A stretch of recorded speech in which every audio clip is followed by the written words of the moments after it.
തീർച്ചയായും സ്വാമിയല്ലച്ച വെറും മൃഗമാണയാൾ. എന്നാൽ സ്വാമിക്ക് ഒരു പെണ്ണ് കെട്ടിക്കൂടെ? ഇത് 1940കളിൽ ചെങ്ങമ്പുഴ എഴുതിയ ആശ്രമ മൃഗത്തിലെ വാക്കുകളാണ്. ഒരു സ്ത്രീയുടെ അഭിമാന പ്രതികരണവും ജനനേന്ദ്രിയം നഷ്ടപ്പെട്ട ഒരു പൗരനും സ്ത്രീക്ക് തണലില്ലാത്ത ആത്മീയ ഇടങ്ങളുമൊക്കെ കൂടിക്കലർന്ന ഈ വിഷയത്തിൽ ഡയറക്റ്റായി നമുക്ക് ചർച്ചയിലേക്ക് തന്നെ കടക്കേണ്ടതുണ്ട്. തീർച്ചയായും ചെങ്ങമ്പുഴയുടെ ആ ക്രാന്തദർശിത്വം കൂടി ഇവിടെ അനുസ്മരിച്ചു എന്നേ ഉള്ളൂ. തീർച്ചയായും ഇന്നത്തെ ചർച്ചയിൽ ശ്രീ വിശ്വഭദ്രാനന്ദ ബോധി, രാഹുൽ ഈശ്വർ, മുഹമ്മദ് ഖാൻ, ഭാസുരേന്ദ്ര ബാബു, പ്രമീള, RV ബാബു, ഒപ്പം അഡ്വക്കേറ്റ് ശ്രീ അജിത് ശാസ്തമംഗലവും നമ്മോടൊപ്പം ചർച്ചയിൽ ചേരുന്നു. ചെങ്ങമ്പുഴയുടെ ആശ്രമ മൃഗത്തിൽ ഗുരുവിൻ്റെ അടുത്തേക്ക് പറഞ്ഞു വിട്ട മകൻ, അച്ഛന് വലിയ ആഗ്രഹമാണ് മകൻ ഗുരുവിൻ്റെ അടുത്ത് പോകണമെന്ന്. ഗുരുവിൻ്റെ അടുത്ത് പോയി അവസാനം മകൻ തിരിച്ചു വരുന്ന ഒരു ഘട്ടമാണ് ആ കവിതയിൽ പറയുന്നത്. അങ്ങനെ വരുന്ന ഘട്ടത്തിൽ മകനോട് ചോദിക്കുന്നു, എന്തിനാണ് നീ തിരികെ വന്നതെന്ന് ചോദിക്കുമ്പോഴാണ് പറയുന്നത്, അദ്ദേഹം സ്വാമിയല്ലച്ച മൃഗമാണ് അയാൾ, എന്നാൽ പിന്നെ ആ സ്വാമിക്കൊരു പെണ്ണ് കെട്ടിക്കൂടെ എന്ന്. തീർച്ചയായും അതിലെല്ലാമുണ്ട്. അങ്ങനെ ഒരു സാഹചര്യം സംജാതമായോ? അത്തരം ചർച്ചകൾ വ്യാപിപ്പിക്കേണ്ട സാഹചര്യമാണോ ഇവിടെ എന്നുകൂടി നമുക്ക് ചർച്ച ചെയ്യാം. തീർച്ചയായും ആദ്യം ശ്രീ രാഹുൽ ഈശ്വറിലേക്ക് തന്നെ. ശ്രീ രാഹുൽ ഈശ്വർ, ഇത് ആത്മീയതയുടെ പ്രശ്നമാണോ? ആത്മീയ ഇടങ്ങളിൽ പോലും തണൽ കിട്ടാത്ത സ്ത്രീയുടെ പ്രശ്നമാണോ? ഈ പ്രശ്നത്തെ എങ്ങനെയാണ് ആദ്യം നമ്മൾ സമീപിക്കേണ്ടത്? നല്ല ചോദ്യമാണ്. രണ്ട് വിഷയങ്ങൾ, അതായത് നമ്മുടെ എല്ലാ ആത്മീയ ശാഖകളിലും, വിശിഷ്യ സെലിബസി അഥവാ ബ്രഹ്മചര്യത്തിന് കൂടുതൽ ഇമ്പോർട്ടൻസ് കൊടുക്കുന്ന ശാഖകളിൽ പലപ്പോഴും ഇങ്ങനത്തെ 1001 10,001 കേസുകൾ സംഭവിക്കാറുണ്ട്. മൊണാസ്റ്റിക് ഓർഡേഴ്സ് കൂടുതലുള്ള കത്തോലിക്ക സഭയിലും അല്ലെങ്കിൽ ഹൈന്ദവ സന്യാസി പരമ്പരകളിലും ചിലപ്പോഴെങ്കിലും ഈ നൈഷ്ഠിക ബ്രഹ്മചര്യം പോലുള്ള വ്രതങ്ങൾ പൂർണ്ണ അർത്ഥത്തിൽ പാലിക്കാനാകാറില്ല. അങ്ങനെ തകർച്ച വരാറുണ്ട്. അതുകൊണ്ട് ഇത് തീർച്ചയായും നമ്മളെല്ലാം കണ്ടം ചെയ്യപ്പെടേണ്ട ഇൻസിഡൻ്റ് ആണ്. സംഭവിച്ചത് വളരെ വിഷമകരമായ കാര്യമാണ്. ആ പെൺകുട്ടിയോടൊപ്പമാണ് എല്ലാവരും, അതിനൊന്നും ആർക്കും തർക്കമില്ല. പക്ഷേ ഏതെങ്കിലും കാവിയിട്ട ഒരാൾ ഒരു തെറ്റ് ചെയ്തുകൊണ്ട് അതെല്ലാം ഹിന്ദു സമുദായത്തിൻ്റെ കുഴപ്പമോ? ഏതെങ്കിലും ലോഹയിട്ട ഒരാൾ തെറ്റ് ചെയ്തുകൊണ്ട് അതെല്ലാം ക്രിസ്ത്യൻ സമൂഹത്തിൻ്റെ കുഴപ്പമോ? ഏതെങ്കിലും പള്ളിയിലെ ഒരു മൗലവി ഒരു തെറ്റ് ചെയ്തുകൊണ്ട് അത് ഇസ്ലാം മതത്തിൻ്റെ കുഴപ്പമോ? അല്ലെങ്കിൽ ഏതെങ്കിലും ഒരു സഖാവ് ഏതെങ്കിലും ഒരു സ്ത്രീപീഡന കേസിൽ പെട്ടു എന്ന് പറഞ്ഞ് അതെല്ലാം കമ്മ്യൂണിസ്റ്റിൻ്റെയോ കമ്മ്യൂണിസ്റ്റുകാരുടെയോ കുഴപ്പമല്ല. രാഷ്ട്രീയത്തിന് അതീതമായി നമ്മുടെ സമൂഹത്തിൽ നിലനിൽക്കുന്ന ഒരു ഗൗരവപരമായ പ്രശ്നമായി നമ്മളിത് ചർച്ച ചെയ്യണം. ആ ഒരു സമീപനമാണ് പലപ്പോഴും വേണ്ടത്. ഒരു വരി കൂടെ പറഞ്ഞാൽ, ദൗർഭാഗ്യവശാൽ പലപ്പോഴും സംഭവിക്കുന്നത്, ഇപ്പം ഞാൻ വലതുപക്ഷക്കാരനാണ്, ഹിന്ദു വലതുപക്ഷത്തിൽ ശക്തമായി വിശ്വസിക്കുന്ന വ്യക്തിയാണ്. മുമ്പ് ഇതേപോലെ ഞങ്ങളുടെ ഒരു ചാനൽ, അതായത് അവിടുത്തെ ഏതോ ഒരു ക്രിസ്ത്യൻ പാദ്രി ഏതോ ഒരു സംസ്ഥാനത്ത് ഏതോ ഒരാളെ എന്തോ ചെയ്തു എന്ന് പറഞ്ഞ് ഒരു ദിവസം മുഴുവൻ വാർത്ത കൊടുത്തു. ഞാൻ വിളിച്ചു പറഞ്ഞാൽ ചെയ്യുന്ന മോശമാണ്. അപ്പോൾ ഇതിൻ്റെ ഉദ്ദേശശുദ്ധി വളരെ കറക്റ്റായിരിക്കണം. അതായത് അതിൻ്റെ ഉദ്ദേശം സമൂഹത്തിൽ സ്ത്രീകൾക്ക് സുരക്ഷ ഉറപ്പാക്കുക, ആത്മീയ ഇടങ്ങളിലോ അമ്പലങ്ങളിലോ പള്ളികളിലോ അടക്കമുള്ള സ്ഥലങ്ങളിൽ നമ്മളുടെ സ്ത്രീജനങ്ങളെ രക്ഷിക്കുക. ഇത്തരം വഴിതെറ്റി വരുന്ന നല്ല സന്യാസിമാരല്ലാത്ത ഗുഡ് മെൻ ആൻഡ് ബാഡ് മെന്നിൻ്റെ പ്രശ്നമാണ്. ആ രീതിയിലുള്ള ആൾക്കാരെ വേർതിരിച്ചറിയുക എന്നുള്ള സ്വദേശപരമായിട്ട് ചർച്ചകൾ സംഘടിപ്പിക്കണം. അതാണ് യഥാർത്ഥത്തിൽ നമ്മൾ ചെയ്ത സമീപനം. ഒരു വരി കൂടെ പറഞ്ഞാൽ, പോപ്പിൻ്റെ സമീപനമാണ് യഥാർത്ഥത്തിൽ ഏറ്റവും നല്ല സമീപനം. അദ്ദേഹം കത്തോലിക്ക സഭയ്ക്ക് സംഭവിച്ച തെറ്റുകളെ ഏറ്റവും കൂടുതൽ ഇൻ്റലക്ച്വൽ ഇൻ്റഗ്രിറ്റിയോടെ ഉൾക്കൊണ്ട് അതിന് ക്ഷമ പറയാൻ കാണിച്ചൊരു മഹത്വമുണ്ട്. പക്ഷേ ഹൈന്ദവ സമൂഹത്തിൽ അതേപോലൊരു പോപ്പ് ഇല്ലാത്തത് കൊണ്ട് ഉത്തരവാദിത്വം ഏറ്റെടുക്കാനും ക്ലെൻസിങ് പ്രോസസ്സ് വേണമെന്ന് പറയാൻ സ്ട്രക്ചർ ഇല്ലാതെ ഈ സമൂഹത്തിന് പ്രശ്നമുണ്ട്. പക്ഷേ ആ സമീപനമാണ് ശരിയായ സമീപനം. തീർച്ചയായും അങ്ങനെ സെമറ്റിക് ബോധത്തിലേക്ക് ഹൈന്ദവതയെ കൊണ്ടുപോവുകയാണോ വലതുപക്ഷ? എത്ര വനിതാ കമ്മീഷൻ അംഗം ശ്രീമതി പ്രമീള നമ്മോടൊപ്പമുണ്ട്. ശ്രീമതി പ്രമീള, ഈ വിഷയത്തെ എങ്ങനെയാണ് കാണേണ്ടത്? അതായത് ഒരു സ്ത്രീയെ പീഡിപ്പിക്കാൻ വന്ന ഒരു നരാധവൻ, അദ്ദേഹം സന്യാസിയാണ് എന്നുള്ളത് താങ്കളോട് ഞാനിപ്പോൾ ചോദിക്കുന്നില്ല, നരാധവൻ, ആ നരാധവനോട് അത്തരത്തിലൊരു പ്രവൃത്തി ഒരു പെൺകുട്ടി കാണിക്കുകയും ചെയ്തു. ഇതിനെ വളരെ ബാലൻസ്ഡായി എങ്ങനെയാണ് കാണേണ്ടത്? തീർച്ചയായും അതിനകത്ത് സന്യാസിയാണോ ആരാണോ എന്നുള്ളതിന് യാതൊരു പ്രസക്തിയുമില്ല. സ്ത്രീയുടെ സുരക്ഷിതത്വം, സ്ത്രീയുടെ അന്തസ്സ്, അത് ലംഘിച്ച് അവളുടെ ശരീരത്തിൽ മേൽ കയ്യേറ്റം നടത്തുന്ന ഏതൊരു വ്യക്തിയും അത് ആരെന്നുള്ളതിന് യാതൊരു പ്രസക്തിയില്ല. തീർച്ചയായും അയാൾക്കെതിരെ പ്രതിരോധിക്കാനുള്ള എല്ലാ അവകാശവും ആ പെൺകുട്ടിക്കുണ്ട്. മാത്രമല്ല, അവൾ മൈനറായിരുന്ന സമയം മുതൽ ദീർഘകാലമായി അവൾ ഈ ഒരു ദുരന്തത്തെ നേരിട്ടുകൊണ്ടിരിക്കുകയാണ്. സ്വന്തം അമ്മയോട് പരാതിപ്പെട്ടിട്ട് അവിടെ നിന്ന് അവൾക്ക് സഹായകരമായ ഒരു നീക്കം ഉണ്ടായില്ല എന്നും കേൾക്കുന്നു. ആ സാഹചര്യത്തിൽ സുദീർഘകാലം അടിച്ചമർത്തപ്പെട്ട് കാൽച്ചുവട്ടിലിട്ട് ചവിട്ടി അരയ്ക്കപ്പെട്ട ഒരു പാവം പെൺകുട്ടിയുടെ സ്വാഭാവിക പ്രതികരണം മാത്രമാണിത്. അതിനകത്ത് ഈ ദുരന്താനുഭവം നേരിടേണ്ടി വന്ന കുറ്റവാളി ആരെന്നോ അയാൾക്ക് ദയവ് വേണമെന്നോ അയാളുടെ സ്ഥാനമാനങ്ങൾ കരുതി ഇങ്ങനെയല്ല ചെയ്യേണ്ടതെന്നോ ഒന്നും നമ്മൾ ചിന്തിക്കേണ്ടതില്ല. പെൺകുട്ടി എന്ത് വേണം? ആ പെൺകുട്ടിക്ക് സുരക്ഷിതത്വം എന്ന മൗലികാവകാശം ലംഘിക്കപ്പെട്ടു, ദീർഘകാലമായി ലംഘിക്കപ്പെട്ടുകൊണ്ടിരിക്കുന്നു. അതിനെതിരെ ആ പെൺകുട്ടി പ്രതികരിച്ചതിൽ യാതൊരു തെറ്റുമില്ല.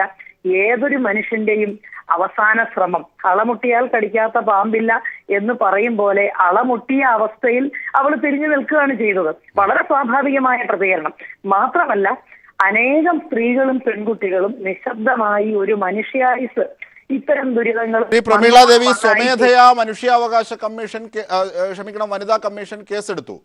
ഇനി തുടർന്നുള്ള നടപടികൾ എന്തൊക്കെയാകും? വനിതാ കമ്മീഷന് ഒരു അന്വേഷണ വിഭാഗമുണ്ട് എന്ന് താങ്കൾക്ക് അറിയായിരിക്കുമല്ലോ. ഒരു ഇൻവെസ്റ്റിഗേറ്റീവ് വിങ് ഉണ്ട്. ആ ഇൻവെസ്റ്റിഗേറ്റീവ് വിങ് ആണ് കേസെടുക്കുന്നത്. അവർ സ്വാഭാവികമായും സാഹചര്യങ്ങൾ പരിശോധിച്ചും കക്ഷികളുടെയൊക്കെ മൊഴികൾ രേഖപ്പെടുത്തിയും കേസ് അന്വേഷണവുമായി മുന്നോട്ട് പോകും.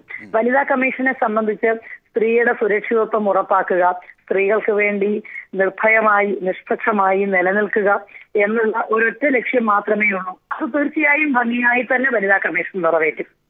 തീർച്ചയായും വളരെ വ്യക്തമാണ്. ശ്രീ വിശ്വഭദ്രാനന്ദ ശക്തിബോധി, താങ്കൾ ലൈനിലുണ്ടല്ലോ അല്ലേ?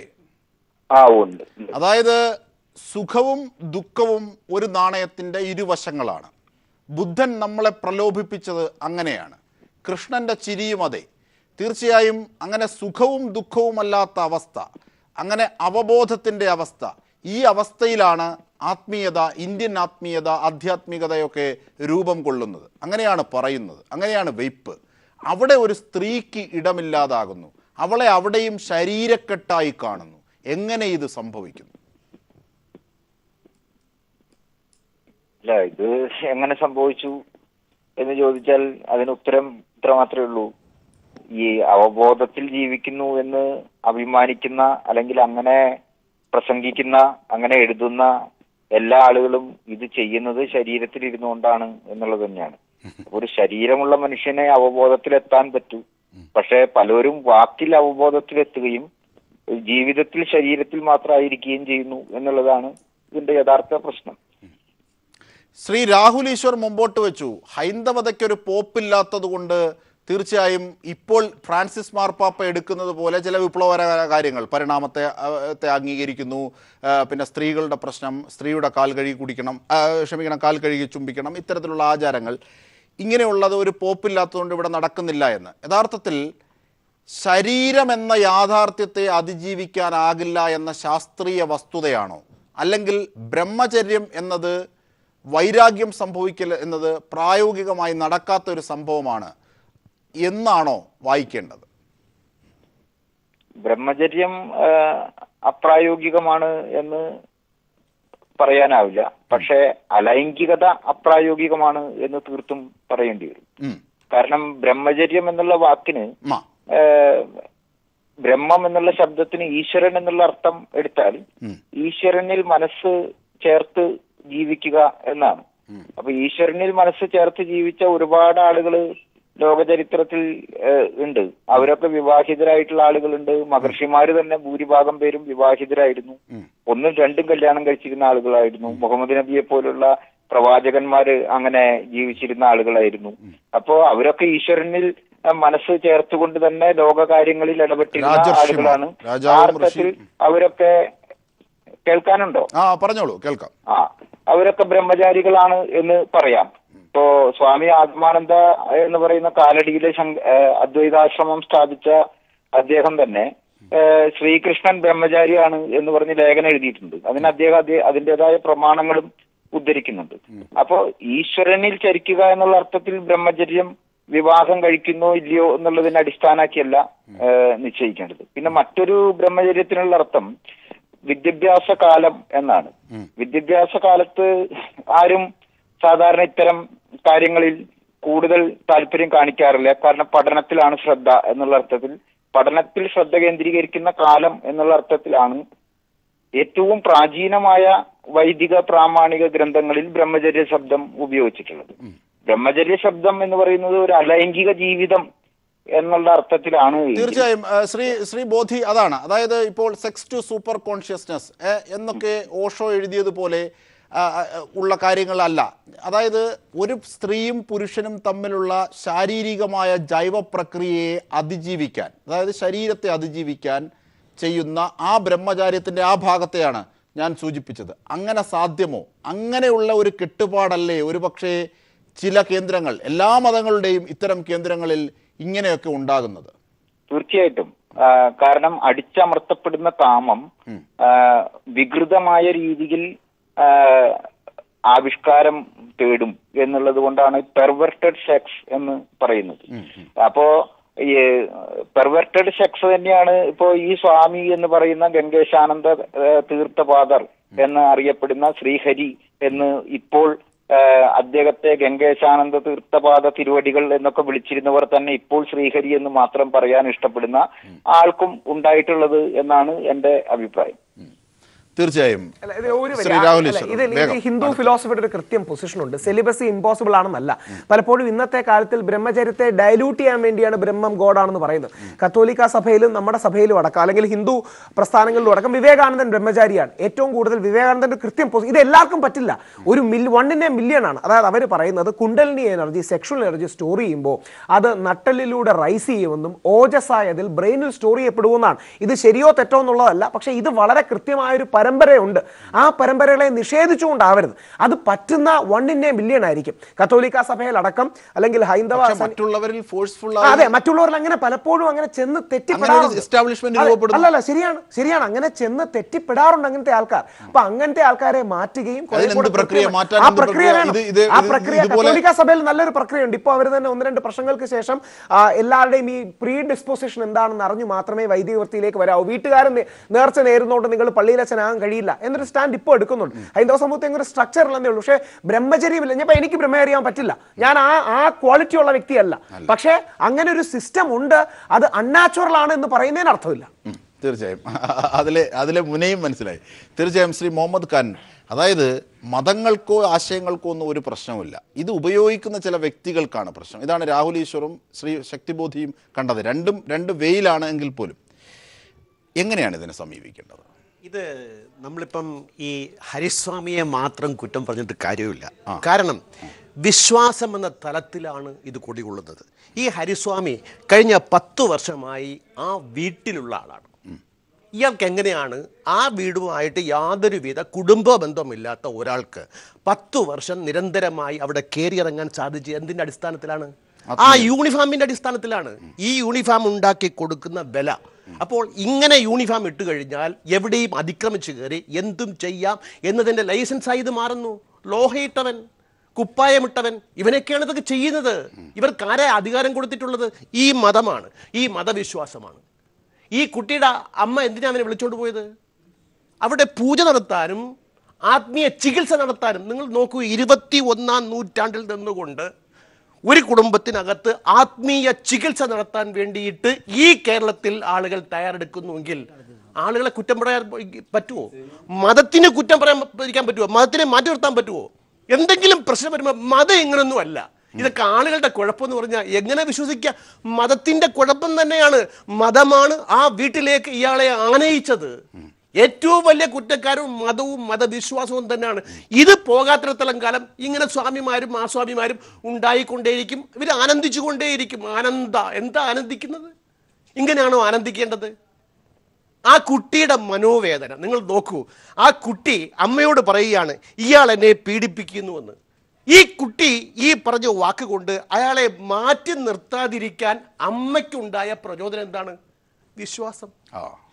ആ വിശ്വാസമാണ് യഥാർത്ഥത്തിൽ അവിടെ യഥാർത്ഥത്തിൽ കുഴപ്പമായി വരുന്നത്. ഈ വിശ്വാസമാണ്. ഇത് ക്രിസ്ത്യ വിശ്വാസമായാലും ശരി, ഇസ്ലാം വിശ്വാസമായാലും ശരി. ഇസ്ലാം വിശ്വാസത്തിനകത്ത് മദ്രസയിൽ പോകുന്ന കൊച്ചു കുട്ടികളെ വരെ പീഡിപ്പിക്കുന്ന ഒരു അവസ്ഥ മലപ്പുറത്ത് പച്ചപ്പാട്ടാണ്. ഓരോ വീട്ടിലും ഇത് നന്നായി അറിയുന്ന കാര്യമാണ്. ഇതിനൊക്കെ അതിന് നിഷേധിക്കാൻ സാധിക്കും? ഇതൊക്കെ വെള്ളപൂശി എടുത്ത് ജൈവ പ്രക്രിയയെ തടയുന്ന മതവിശ്വാസം അത് സാധ്യമാണോ? അതിന്റെ കാപട്യം എത്ര? പറഞ്ഞു കേട്ടില്ലേ, സുഷുമ്നയിൽ ഇതിങ്ങനെ സൂക്ഷിക്കുക. ഇമാതിരി ചിന്താഗതികൾ പ്രചരിപ്പിച്ചുകൊണ്ടാണ് ഇതിനെയൊക്കെ വെള്ളപൂശുന്നത്. അങ്ങനെയൊന്നും സാറേ മഹാത്മാഗാന്ധിജി അപൂർവം പറ്റില്ല. നമ്മുടെ മഹാത്മാഗാന്ധിജി ഇത് പരീക്ഷിച്ച് തോറ്റുപോയെന്ന് അദ്ദേഹം സത്യാന്വേഷണ പരീക്ഷണത്തിൽ എഴുതുന്നു. അതെ, പരീക്ഷ തോറ്റുപോയി, തനിക്ക് പറ്റില്ല എന്നേ പറഞ്ഞുള്ളൂ. മഹാത്മാഗാന്ധിജി നമുക്കറിയാവുന്ന യാഥാർത്ഥ്യമായ കാര്യങ്ങളെ മുന്നോട്ട് കൊണ്ടുപോകുന്ന ഒരാൾക്ക് പറ്റിയില്ലെങ്കിൽ മറ്റുള്ളവന്റെ അധ്വാനത്തെ ചൂഷണം ചെയ്ത് ജീവിക്കുന്ന ഇവർക്ക് പറ്റുമോ? അവിടെയാണ് ചോദ്യം. മഹാത്മാഗാന്ധി രാഷ്ട്രീയക്കാരനായിരുന്നു. അയാൾ കതറിട്ടിട്ടുകൊണ്ട് ഒരു തോർത്തെടുത്തുകൊണ്ട് ഇന്നത്തെ വേഷവിധാനം നോക്കുക, ഇവിടെ ആഡംബരം നോക്കുക. അമ്മ ദൈവങ്ങളും ആൾ ദൈവങ്ങളൊക്കെ വിമാനത്തിൽ നിന്ന് ഇറങ്ങാൻ സമയമുണ്ടോ സാറേ? ആർഭാടങ്ങളുടെ ആഘോഷങ്ങളുടെ പണത്തിന്റെ അങ്ങനെ ഹൂങ്കിൽ കിടക്കുന്ന ആളുകൾക്ക് ഇതെങ്ങനെയാ? ആഹാരവുമായി ബന്ധപ്പെട്ട് ആരോഗ്യവുമായി ബന്ധപ്പെട്ട് വരുന്ന വിഷയങ്ങളിലേത് എനിക്ക് പറ്റില്ല, നിനക്ക് പറ്റില്ല, ഇവിടെ ആർക്കും പറ്റില്ല. ജൈവപരമായിട്ടുള്ള ഒരു ധർമ്മമാണ്.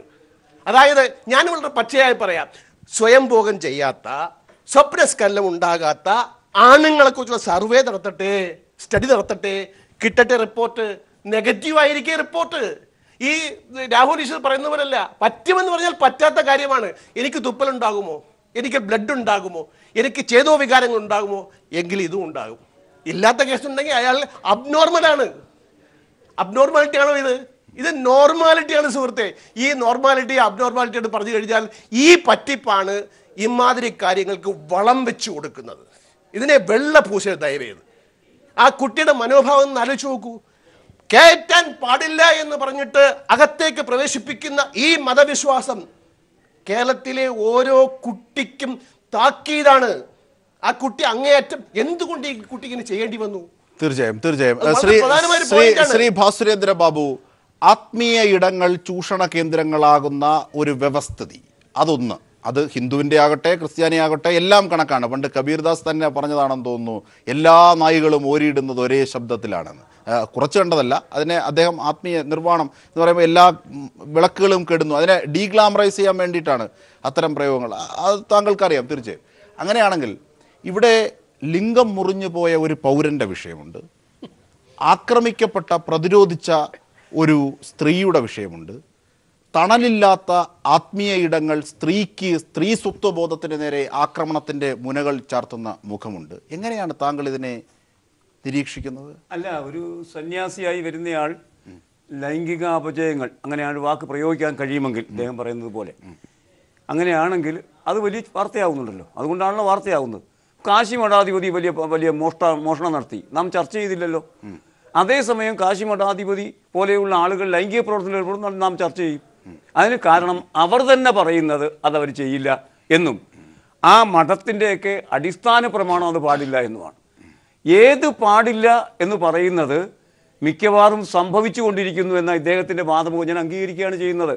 കാരണം ലൈംഗികത പരമരഹസ്യമായി നടത്തുന്ന ഒരു സംഘാടനമാണ്, ഒരു വ്യവഹാരം അല്ലെങ്കിൽ നിശബ്ദതയുടെ വ്യവഹാരമാണ്. ഡിസ്കോഴ്സ് ഇൻ സൈലൻസ് എന്നാണ് അതിനെ വിശേഷിപ്പിച്ചിരിക്കുന്നത് ഈ മനഃശാസ്ത്രജ്ഞന്മാർ. അതുകൊണ്ട് എല്ലായിടത്തും, സാധ്യമായ എല്ലായിടത്തും അത് നടക്കുക തന്നെ ചെയ്യും. അദ്ദേഹം പറഞ്ഞത് മാതിരി നേരത്തെ സംസാരിച്ച ആൾ അദ്ദേഹം പറഞ്ഞതെന്താ, ഇത് ഒരു മനുഷ്യ ചോദനയാണ്, അത് അടക്കി വെക്കാനൊന്നും കഴിയില്ല. അടക്കി വെച്ചാൽ വേറൊരു തരത്തിൽ അസുഖമായി മാറും. നാരായണ ഗുരു ഉദരരോഗം വന്നാണ് മരിച്ചത്. അതിന് അദ്ദേഹം പറഞ്ഞ കാരണം നൈഷ്ഠിക ബ്രഹ്മചര്യത്തിലൂടെ അദ്ദേഹം രാത്രികാലങ്ങളിൽ അദ്ദേഹത്തിന് ഉത്തേജിതമായ കാമാവേശം പരിഹരിക്കാൻ രാത്രികാലങ്ങളിൽ മൈലുകളോളം ഓടുമായിരുന്നു. അത്രയും തുറന്നു പറഞ്ഞ കാര്യമാണ്. നൈഷ്ഠിക ബ്രഹ്മചാര്യം അനുഷ്ഠിച്ച വഴി അദ്ദേഹത്തിന് സംഭവിച്ച ഒരു കാര്യമാണ് മാറാത്ത ഉദരരോഗവും. ആ ഉദരരോഗമാണ് അദ്ദേഹത്തിൻ്റെ മരണകാരണവും. അപ്പോൾ രോഗിയാകാനേ കഴിയൂ. ഇപ്പം ശരിക്കും പറഞ്ഞാൽ കാമം പരിഹരിക്കപ്പെടാത്തതാണെങ്കിൽ കാമരോഗിയായിത്തീരും.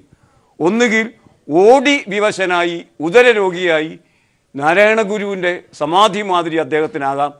ഇല്ലെങ്കിൽ ലഭിക്കുന്ന അവസരങ്ങളിൽ ഈ കാവിക്കാർക്ക് ലഭ്യമായ സാഹചര്യങ്ങളിൽ രഹസ്യ വ്യവഹാര സ്വഭാവത്തോടു കൂടിയ ലൈംഗികത അണ്ടർഗോ ചെയ്യാം. രണ്ട് സാധ്യതകളെ ഇതിനകത്തുള്ളൂ. അതിലേത് സാധ്യത തിരഞ്ഞെടുക്കുന്നു എന്നതാണ് പ്രധാനം.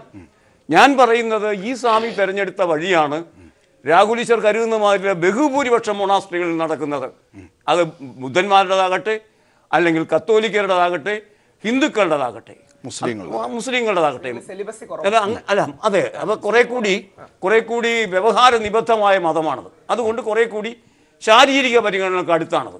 അതെന്ത് വേണേ ആയിക്കോട്ടെ, എല്ലായിടത്തും സംഭവിക്കുന്നുണ്ട്. പിടിക്കപ്പെടുമ്പോൾ മാത്രം അറിയപ്പെടുന്ന ഒരു കാര്യമാണ്. അതുകൊണ്ട് ഇത് ഈ സ്വാമിയുടെ മാത്രം പ്രശ്നമല്ല. അദ്ദേഹം സൂചിപ്പിച്ചതുമാതിരി ഈ സ്വാമി പോലെയാണ് എല്ലാ ആ സ്വാമിമാരും. അങ്ങനെയാണ് അത് വരുന്നത്. അത് പോട്ടെ, കാര്യം നടക്കാൻ കഴിയാത്ത കാര്യം ചെയ്യാൻ പറയും. ഈ പർട്ടിക്കുലർ വിഷയത്തിൽ താങ്കൾക്ക് അല്ല, അതിനകത്ത് വരുമ്പം ഞാൻ പറയുന്നത് ഈ ലിംഗം മുറിക്കുന്ന സ്ത്രീ അതൊരു പുതിയ കാര്യമാണ് ഇന്ത്യയിൽ, അല്ല കേരളത്തിൽ. നമ്മളിത് ആദ്യം കണ്ടിട്ടില്ല. പ്രതികാരത്തിന് എങ്ങേയറ്റം വരെ പോകാം, ശരിയാണത്. അവൾക്ക് അസഹ്യമാകുന്ന നിമിഷത്തിൽ അവൾ കണ്ടിരിക്കുന്ന അതിജീവനത്തിന്റെ ഒറ്റപ്പെട്ട പെണ്ണിന്റെ പ്രതികാരമാണ്. ഒറ്റപ്പെടുമ്പോൾ ചെയ്തു പോകുന്നൊരു കാര്യമാണ്. അങ്ങനെ ലിംഗം മുറിക്കുമ്പോൾ ആക്രമണകാരിയെ തന്നെയാണ് മുറിക്കുന്നത്. അത് ശരിക്കും പറഞ്ഞാൽ ഒരു ഇറ്റാലിയൻ റൈറ്ററുണ്ട്, ആൽബർട്ടോ മൊറാവിയോ, വളരെ പ്രശസ്തനായ എഴുത്തുകാരനാണ്. ഇപ്പോൾ അദ്ദേഹം ജീവിച്ചിരിക്കുന്നില്ല. MD വാസുദേവന്റെ പ്രിയപ്പെട്ട എഴുത്തുകാരനാണ്. അദ്ദേഹത്തിന്റെ ഐ എന്ന് പറഞ്ഞ നോവലുണ്ട്. ആ ഐ എന്ന് പറയുന്നത് അദ്ദേഹം ഇക്വേറ്റ് ചെയ്യുന്ന ലിംഗത്തെയാണ്. ഒരു പുരുഷൻ ഇക്വേറ്റ് ചെയ്യുന്ന അയാളുടെ ലിംഗവുമായാണ്. അയാളുടെ അസ്തിത്വത്തിന്റെ ഉപകരണമാണ് ലിംഗം. അല്ല, ആ ലിംഗം തന്നെയാണ് ഫാസിസത്തിലേക്ക് പോകുന്ന ഒരു സഞ്ചാര രീതിയും ലിംഗമായി തന്നെയാണ് ആൽബർട്ടോ മൊറാവിയോ വിശദീകരിക്കുന്നത്. ഐനസ് എന്ന് പറയുന്ന തന്റെ ലിംഗത്തിന്റെ ഉദാഹരണശേഷിയുമായി ബന്ധപ്പെട്ടാണ് അദ്ദേഹം അവതരിപ്പിക്കുന്നത്. അതിനെയാണ് മുറിക്കുന്നത്. അപ്പം പക്ഷേ അവിടെയും തുടർന്നും സ്ത്രീ വിരുദ്ധത അതിലുണ്ടാകും. മുറിക്കപ്പെട്ട ഈ സ്വാമിയുമായി ബന്ധപ്പെടുത്തി ഈ സമൂഹം മുഴുവൻ പറയുന്നത് ആ സ്ത്രീക്കെതിരെ ആയിരിക്കില്ലേ? അങ്ങനെ ഒരു സ്ത്രീ വിരുദ്ധത ഈ സമൂഹത്തിൽ ഉള്ളടങ്ങിയിട്ടില്ലേ? അതിനെ തുറന്നു വിമർശിക്കും. അതിനകത്ത് എനിക്ക് തോന്നുന്നത് മുഖ്യമന്ത്രി മുതൽ എല്ലാവരും അതിനെ അംഗീകരിച്ചിരിക്കുന്നല്ലോ. തീർച്ചയായും. പക്ഷെ അതിന്റെ ഒരു അപകടമുണ്ട്. ഞാൻ അതും കൂടെ സൂചിപ്പിച്ചേക്കാം. അതിന് വരുന്നൊരു അപകടം ഇത്രയേ ഉള്ളൂ, ചെറിയ സമയം മതി. ഇപ്പൊ ഗൾഫിൽ ഏത് തെറ്റ് ചെയ്താലും ശിക്ഷയുണ്ടെന്ന് പറയും. മോഷ്ടിച്ചാൽ കൈവിട്ടും, വ്യഭിചരിച്ചാൽ ലിംഗം മുറിക്കും. അത് ഒരു ശിക്ഷയല്ല, ഒരു ആധുനിക സംവിധാനത്തിലെ ശിക്ഷാവിധിയൊന്നുമല്ല. ആ സ്ത്രീക്ക് നിവർത്തികേട് കൊണ്ട് ചെയ്തു പോകുന്ന നിവർത്തികേട് ഒരു ശിക്ഷാവിധിയായിട്ടൊന്നും പറയരുത്. അത് നിവർത്തികേടിന്റെ ഭാഗമാണ്. നിവർത്തികേടിന്റെ ഭാഗമായതുകൊണ്ടാണ് അവൾ പൊറുക്കപ്പെടുന്നത്. അങ്ങനെ വരുമ്പം അതിന് ശിക്ഷാവിധിയായി അവതരിപ്പിച്ച് ആഘോഷിച്ചാൽ അപകടമാണ്. ആഘോഷങ്ങൾ നൈമിഷികമാണ്. എല്ലാ ദിവസവും ആഘോഷമൊന്നുമില്ല. ആഘോഷങ്ങൾ നൈമിഷികമാണ്, വിചാരങ്ങളാണ് കൂടുതൽ.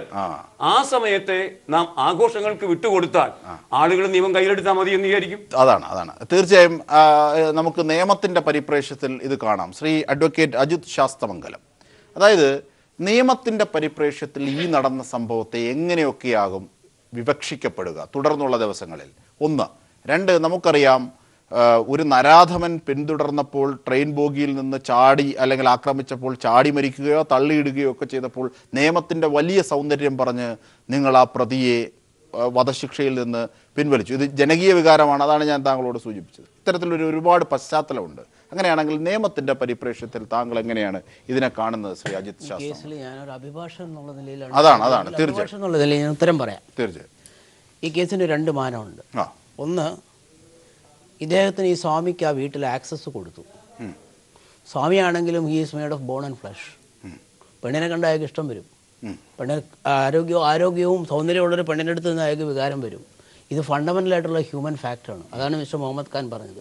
ഈ ഫണ്ടമെൻ്റലായിട്ടുള്ള ഹ്യൂമൻ ഫാക്ടറിനെ നമുക്കൊരിക്കലും ഡിനൈ ചെയ്യാൻ പറ്റില്ല. അപ്പോൾ അങ്ങനെയുള്ളൊരു സ്ഥലത്ത് യഥാർത്ഥത്തിൽ ഇദ്ദേഹം ഒരു ഫ്രോഡ് സ്വാമിയാണ്. പച്ച മലയാളത്തിൽ വേറെ കൂടുതലായിട്ടുള്ള ഒരു ഫിലോസഫിയോ അബ്സ്ട്രാക്റ്റ് ആയിട്ടുള്ള കാര്യങ്ങളൊന്നും സംസാരിക്കേണ്ട കാര്യമില്ല. കാരണം ഇദ്ദേഹം ഒരു സ്വാമി എന്ന് പറഞ്ഞു കഴിഞ്ഞാൽ സാധാരണ മനുഷ്യൻ്റെ ജീവിതത്തിൽ നിന്നും മാറി അദ്ദേഹം ഈശ്വരനിലേക്കുള്ള വഴി അനുസരിച്ച് പോകുന്ന ഒരാളാണ്. അദ്ദേഹം ഭൗതികമായ ജീവിതത്തിലേക്ക് വരുന്നുണ്ടെങ്കിൽ തന്നെയും അതിലേക്ക് താതാത്മ്യം പ്രാപിക്കാതെ അതേ സ്ഥാനത്ത് തന്നെ നിൽക്കുന്ന ആളാണ്, മനസ്സുകൊണ്ടും ശരീരം കൊണ്ടും. അപ്പം അങ്ങനെയൊന്നും അല്ലാതെ ഇതിൽ നിന്ന് നമ്മൾ തെളിഞ്ഞു. ഈ പെൺകുട്ടി പറയുന്നത് കഴിഞ്ഞ ഒരു 6-7 വർഷമായിട്ട് ഈ പെൺകുട്ടി അയാൾ പീഡിപ്പിക്കുന്നുണ്ടെന്നാണ്. അപ്പോൾ അതിൻ്റെ അർത്ഥം ഈ this man was having sex with Har for the past 6 years. കൂടുതൽ പ്രായപൂർത്തിയായിട്ടുണ്ടോ? ഇല്ല. ഇപ്പൊ ആ പെൺകുട്ടിക്ക് 23 വയസ്സുണ്ട്. അവരുടെ മെജോറിറ്റി എന്ന് പറയുന്നത് 18 വയസ്സാണ്.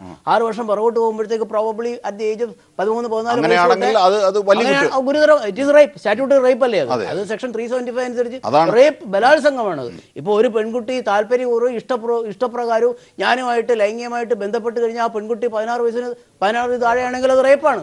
അതിനകത്ത് ഒരു കോടതി ഒരു ലൈസൻസ് ഒരു കോടതി ഒരു പ്രതിയും വെറുതെ വിട്ട ചരിത്രമില്ല. IPC അത് റേപ്പാണ്.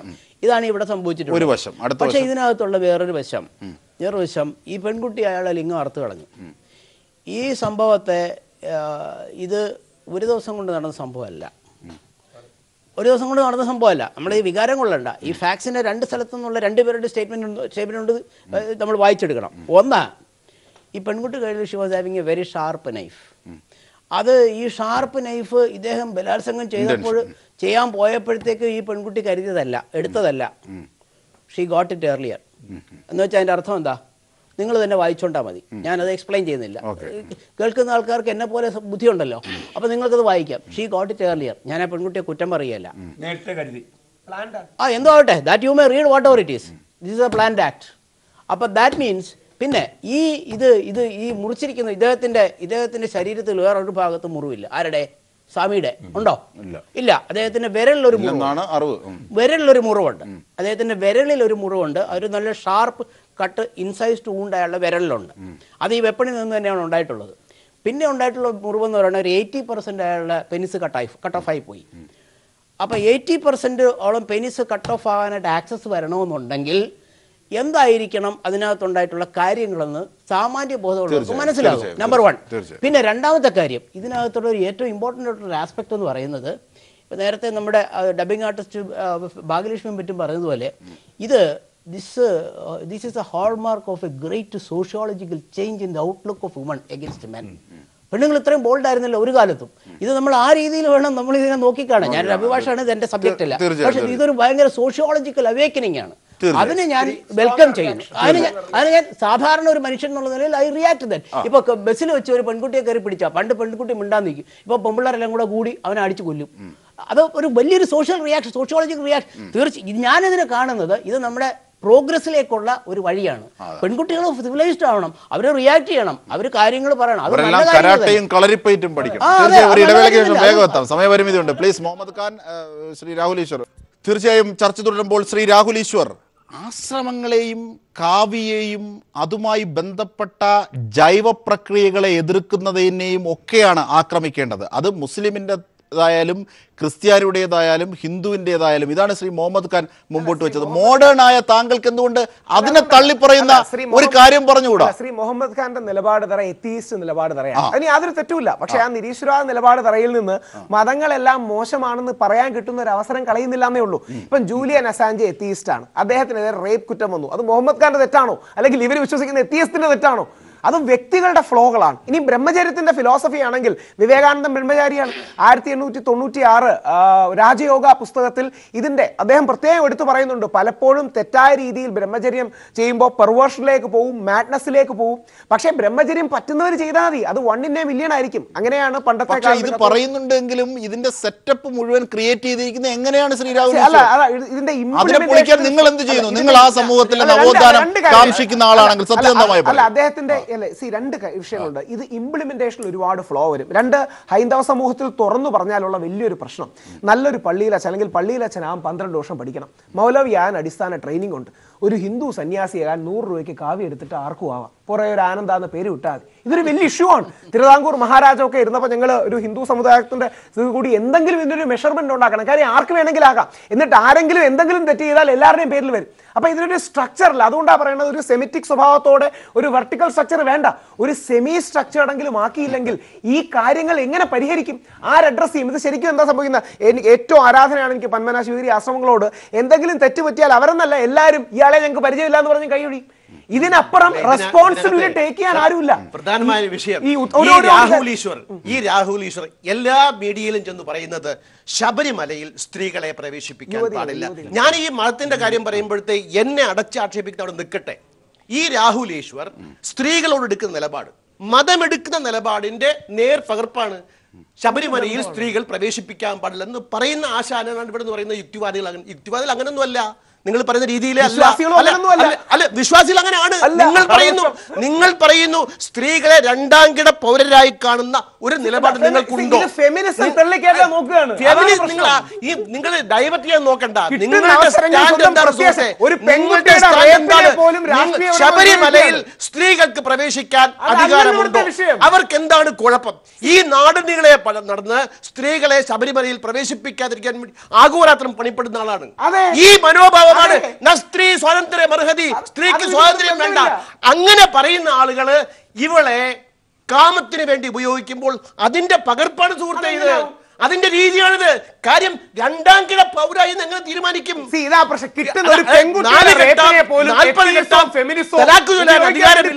എന്നൊക്കെ പറയുന്ന മതം. തലാഖിന്റെ പ്രശ്നം ഇന്ത്യയിൽ സജീവമല്ലേ? എന്തുകൊണ്ട്? സ്ത്രീ രണ്ടാം കിട പൗരയായതുകൊണ്ടാണ്. ഇത് അല്ലാതെ